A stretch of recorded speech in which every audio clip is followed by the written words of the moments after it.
better term, Western chest thumping, right? You know, you've got Ollie North on Fox News rolling with the Abrams over the border of Iraq, you know, gung ho, let's go, like, you know, bombing villages and crap like that. You know, when you grow up in that environment, you develop an extremely nihilistic view of our own countries. And you sort of want to sort of find it's the old story, the grass is always greener. When you sort of find yourself being bombarded with that all your life, yeah, you try everything, and it's only when you're confronted with the reality of that ideology, the old song goes, whose side are you on?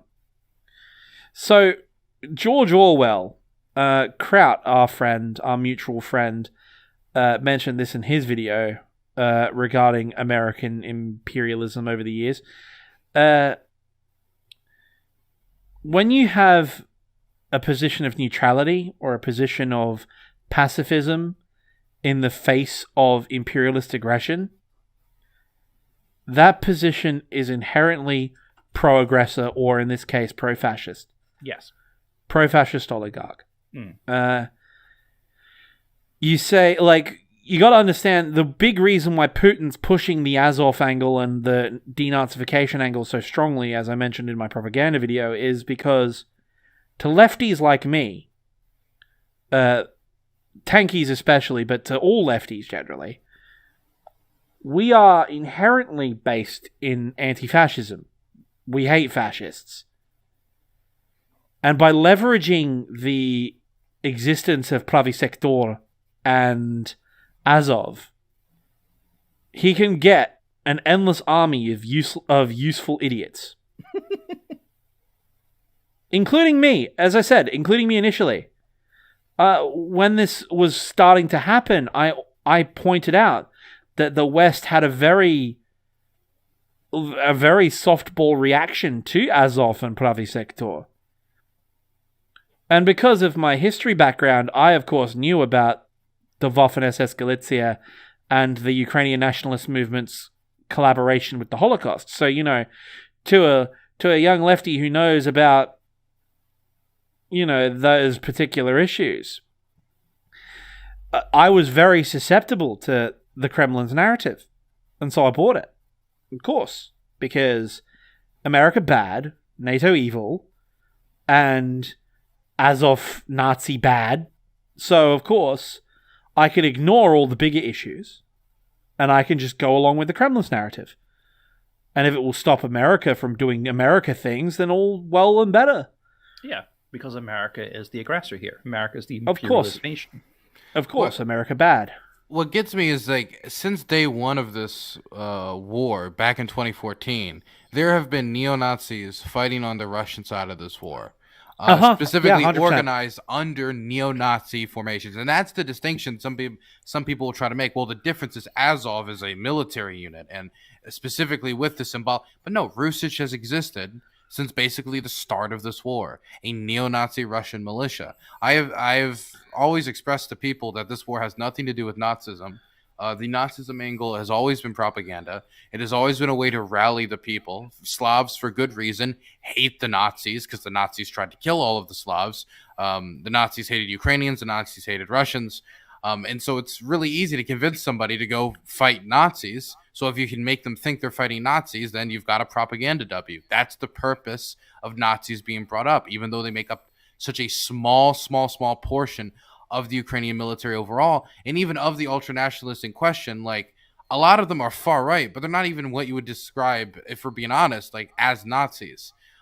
They're like weird, like militia types, but it has to be Nazis, and they'll describe them specifically as Nazis, even if there isn't any anti-Semitism with them, because the question is about anti-Russianness, and that's what they're trying to get across. It isn't really about like the ideology of fascism or Adolf Hitler's Nazism. It's about anti-Russianness, and that's how they've always described Nazism. And that's why there's no contradiction to them that a Nazi state is being led by a Jewish leader whose country instituted protections for LGBTQ plus workers in 2015. I don't know of many Nazi states that instituted protections for LGBTQ plus employees.